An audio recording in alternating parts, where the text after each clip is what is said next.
Que a boa mão de Deus esteja com você. Sou o professor Rogério de Souza, junto com o Instituto Supera. A disciplina é Educação Cristã. Nós lemos aqui no nosso livro-texto as ligações primitivas com a religião. Por quê?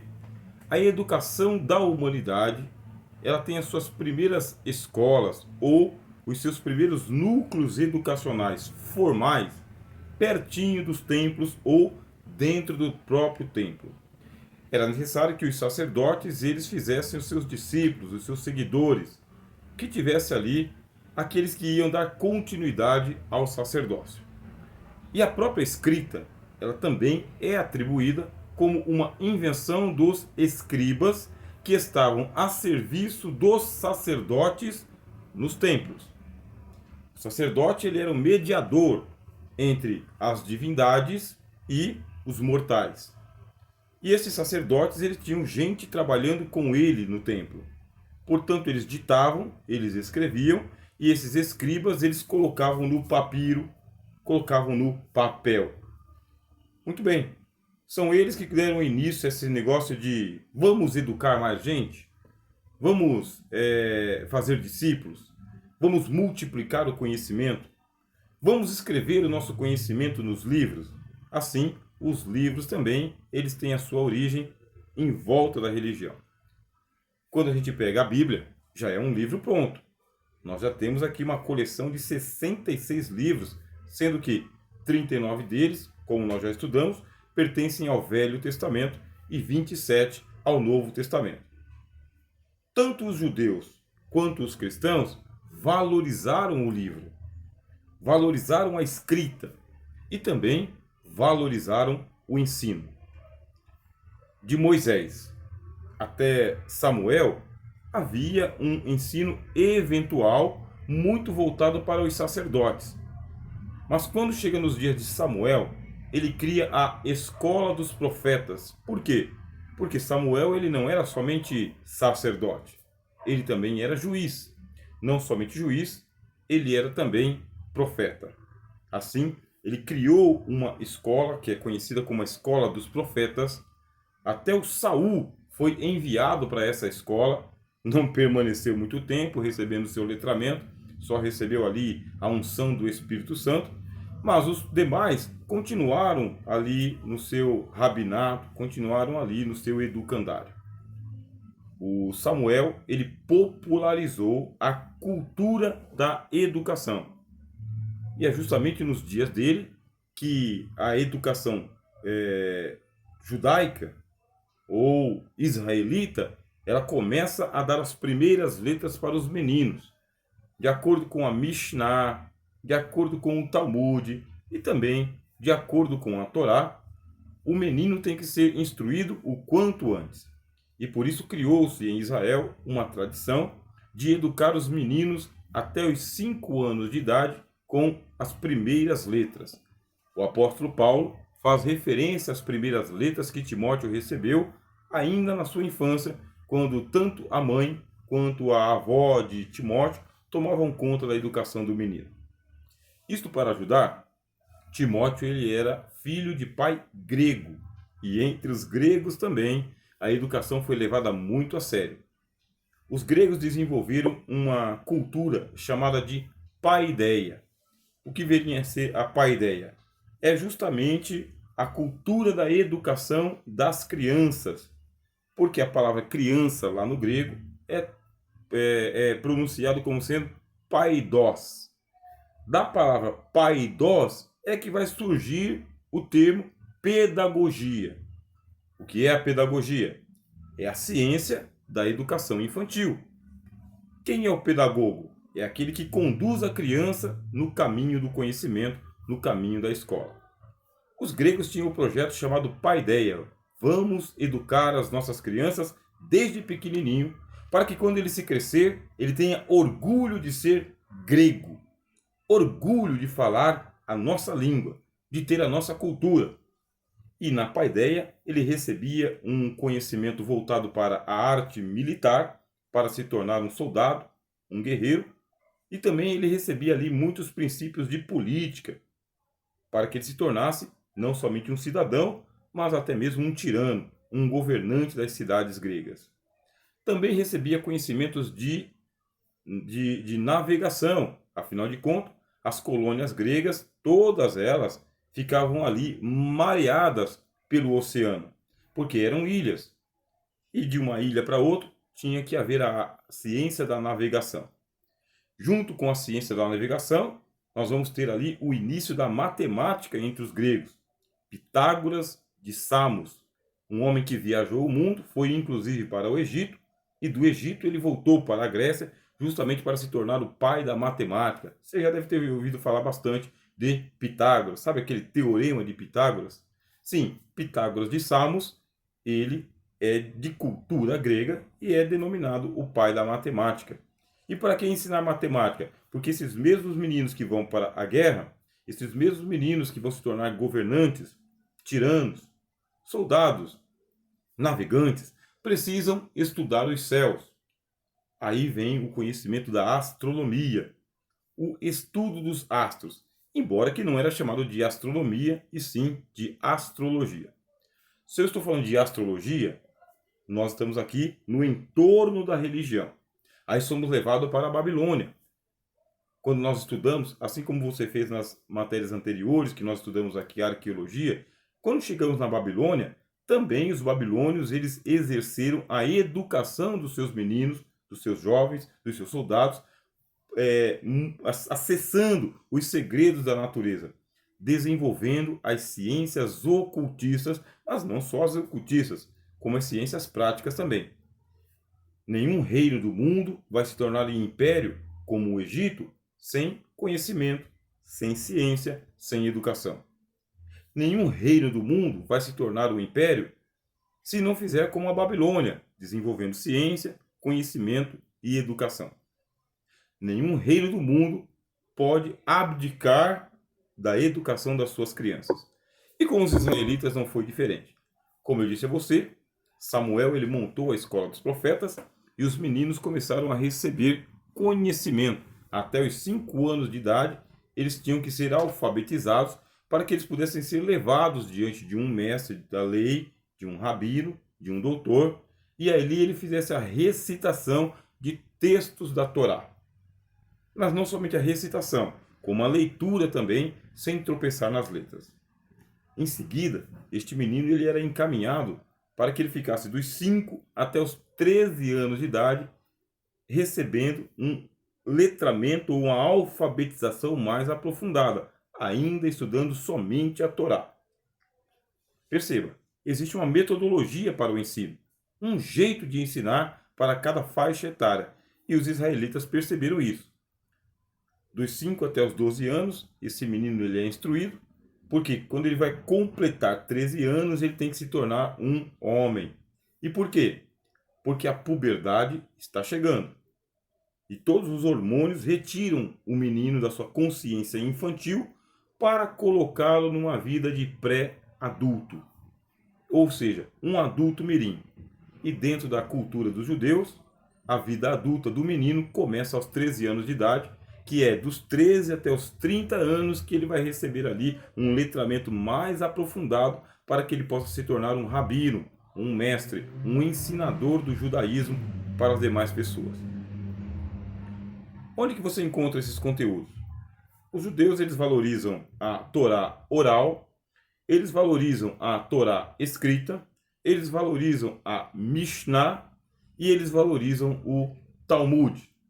Além de uma vasta literatura que nós chamamos de livros apócrifos, isto é, que não tem inspiração para participar do cânon da Bíblia, cânon do Antigo Testamento, mas que os judeus admitiam que possuía a sabedoria oculta dos seus sábios, dos seus místicos, dos seus profetas. A escola de profetas de Samuel, ela vai chegar até os dias de Elias e depois até os dias de Eliseu. E essa escola de profetas ela foi fundamental para que o cânon do Antigo Testamento ele fosse preservado, copiado, transmitido. E você tivesse lá no cativeiro babilônico, você tivesse um homem da envergadura de Ezequiel. Você lembra que nós dissemos que 4 sacerdotes eles tomaram conta da Bíblia? ou 4 levitas. Aqui no caso, Moisés, primeiro. Segundo, Samuel. Terceiro, Ezequiel. E quarto, Esdras. Todos esses ligados à religião de Israel, o judaísmo. Embora que o judaísmo, antes do cativeiro babilônico, pode ser chamado de mosaísmo e não de judaísmo. O judaísmo ele nasceu no cativeiro babilônico. E por quê? Porque antigamente, antes do cativeiro babilônico, o ensino da Bíblia, do Talmud, da Mishnah, da educação para os meninos, perceba que eu sempre estou falando meninos. Porque a educação para as meninas é uma conquista da Idade Moderna. O que é a Idade Moderna? Bom, você já deve saber. A história dividiu os períodos em 4. Antiguidade, Idade Média, Idade Moderna e Idade Contemporânea. Ou pós-modernidade. 4 idades. Desde os tempos antigos, durante toda a Idade Média, as meninas não receberam nenhum privilégio de receber uma educação formal. Isso porque essas meninas, todas elas eram educadas para se tornarem mães, para serem boas esposas, para serem obedientes aos pais e aos seus irmãos também. E quando muito, uma empregada ou a dona do lar.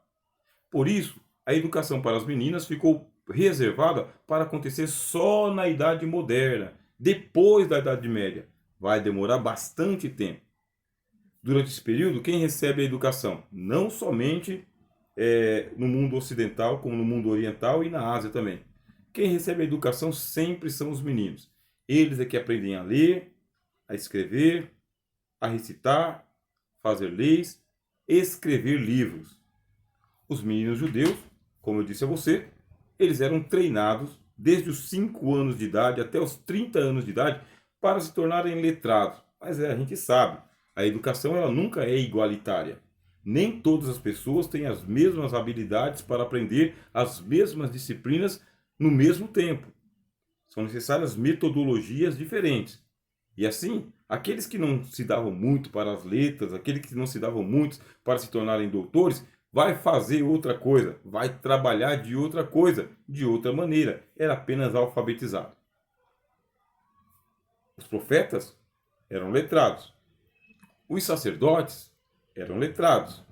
Os reis e os príncipes eram letrados. Mas e o povo? O povo era analfabeto ou semi-analfabeto. A grande massa de pessoas sempre foi analfabeto. Mesmo porque a educação é um fenômeno de elites, dos privilegiados, daqueles que têm a oportunidade de ter um professor, um tutor, um instrutor, um mestre da educação, para que assim possa conduzi-lo no caminho do conhecimento. Nós temos aqui Ezequiel, na Babilônia. Antes de Ezequiel você tem o templo, e o templo ele era guarnecido pelos sacerdotes, e os sacerdotes eles eram educados nesta escola de profetas. É o princípio da Mishnah, do Talmud e da Torá. Aprenda a Bíblia, aprenda as coisas de Deus, aprenda o conhecimento.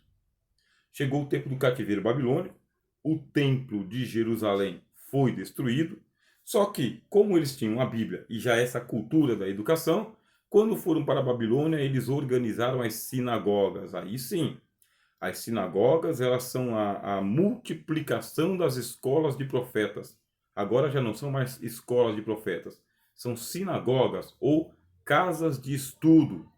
É ali que os livros ficam concentrados. E é para lá que vão os meninos, desde a sua infância, aprender tudo sobre a lei, tudo sobre o mundo, tudo sobre os homens, tudo sobre a natureza. E existe um princípio dentro do judaísmo, que é o princípio do messianismo. O judaísmo, ele preconiza, coloca em primeiro lugar, de que Israel é a nação eleita para trazer a era messiânica ao mundo. Assim, todo o judaísmo ele é focado no mundo governado pelos judeus, no mundo governado pelo Messias judeu, ou pela era messiânica. mesmo que estejam espalhados pelo mundo inteiro, em todas as nacionalidades, com todas as culturas, eles sempre vão se identificar como o povo eleito, o povo da Bíblia. E assim vão surgir os grandes mestres do judaísmo, com as grandes escolas do judaísmo, tendo a sinagoga como casa de estudos. É o orgulho judeu. É o orgulho de ser judeu. E esse orgulho, ele passa por todos os 70 anos em que eles estavam ali dispersos na Babilônia, mas existiam comunidades de judeus já espalhados pelo mundo inteiro, mesmo quando Nabucodonosor e os babilônios dominaram o mundo, já haviam comunidades judaicas espalhadas em outros lugares, em outros países. Quando Ciro concedeu liberdade aos judeus para que eles voltassem para Jerusalém, nem todos voltaram. Uma parte voltou, mas a outra parte já estava muito bem estabelecida. O que nós sabemos? É que daqueles que voltaram da Babilônia, surgiu Esdras.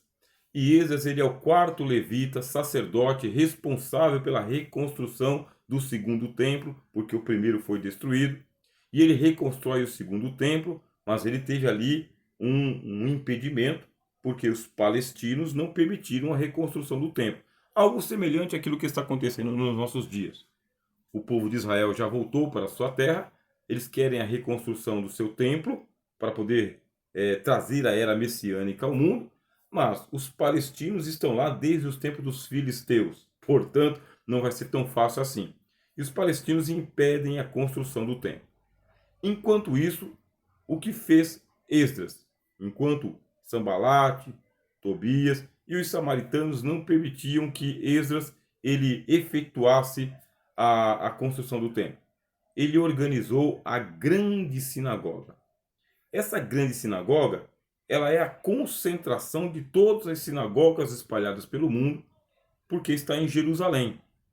E essa grande sinagoga, ela vai criar ali as suas 72 cadeiras, para que os anciãos de Israel, eles pudessem sentar nessas cadeiras e julgar o povo israelita de acordo com os livros, de acordo com a lei judaica. A ideia de Esdras é realmente messiânica.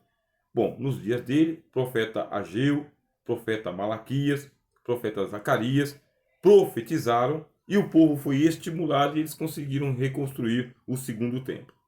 Assim, dentro do segundo templo ou ao lado do segundo templo, você tem a grande sinagoga, e a grande sinagoga ela evoluiu para se transformar em sinédrio.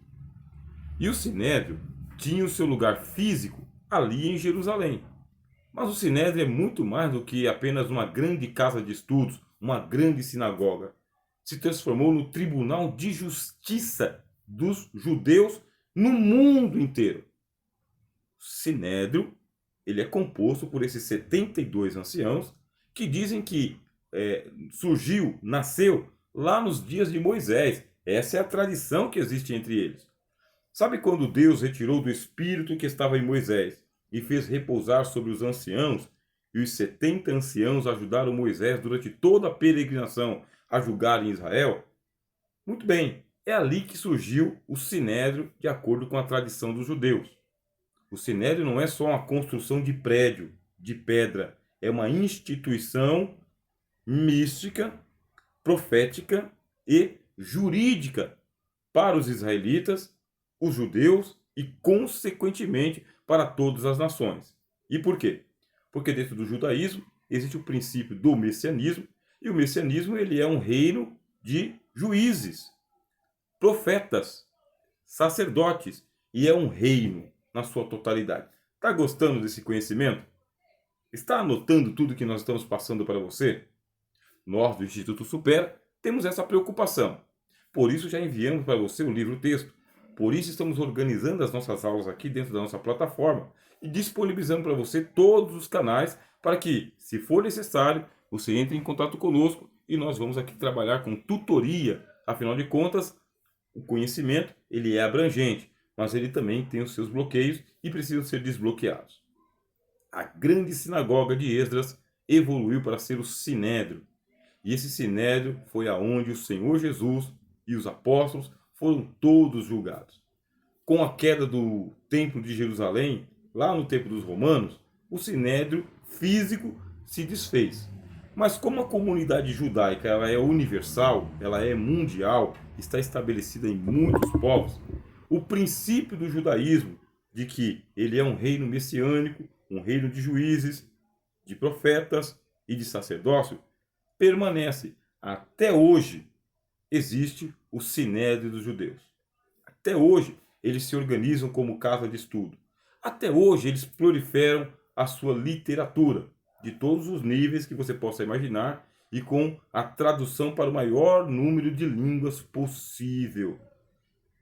A educação do judeu é levada a sério. Bom, esse é o contexto religioso. Não se esqueça, o Senhor Jesus foi, segundo a carne, judeu, da tribo de Judá. Assim, ele recebeu as suas primeiras letras na sinagoga de Nazaré. Ele era conhecido na sinagoga de Cafarnaum, que ficava ali na Galileia. O Senhor Jesus ele tinha livre acesso ao templo e amplo conhecimento da lei de Deus. E por isso, o que faz o Senhor Jesus? Antes de subir aos céus, ele norteou a sua igreja, deu norte para a sua igreja, de que ela deveria ser uma igreja-escola, pregar e ensinar a palavra. E a missão educadora foi assumida pelos apóstolos. Os apóstolos, eles não reproduziam o modelo da sinagoga de ensino, mas eles reproduziam um modelo mais helenizado. Qual que é a diferença entre o modelo da sinagoga e o modelo mais helenizado? É porque na sinagoga você faz um ensino mais restrito para a comunidade, mais fechado para a comunidade. E o modelo dos gregos, ele é mais amplo. Ele é para que mais pessoas aprendam, mais pessoas cheguem ao conhecimento. E é justamente nessa hora que eu vou aqui falar sobre o desenvolvimento das escolas, tá bem? Que tem aqui no livro Textos, visão bíblica da educação, visão bíblica de ensino e aprendizagem e a educação obtida nas escolas, o ensino como profissão.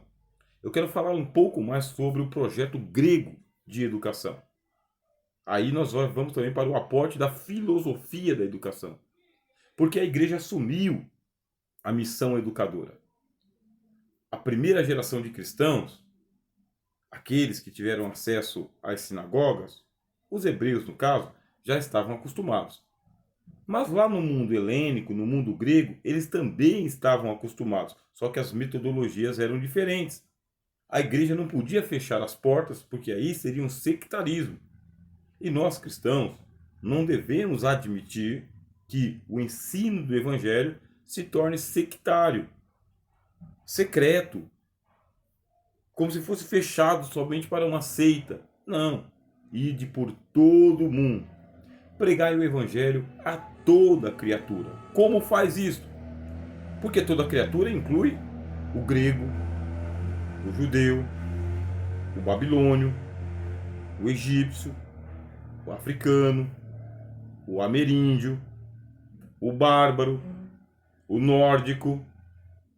Toda criatura é muita gente. Só que o Evangelho está escrito em grego. O Velho Testamento está escrito em hebraico. Como que nós vamos fazer? Aí entra a educação formal. A igreja vai formar os seus educandários. Esse educandário, ele é um nome técnico para as escolas. Olha, é tão gostoso a gente estudar a história da educação e entender que educação não é apenas um fenômeno que deve ser reservado para o Estado e os municípios, mas sim que tem que ser apropriado pelo educador cristão. Sou o professor Rogério de Souza, somos do Instituto Supera. Esse aqui é o teu curso básico em teologia e a disciplina é educação cristã. Daqui a pouco, no terceiro bloco, nós voltamos a conversar.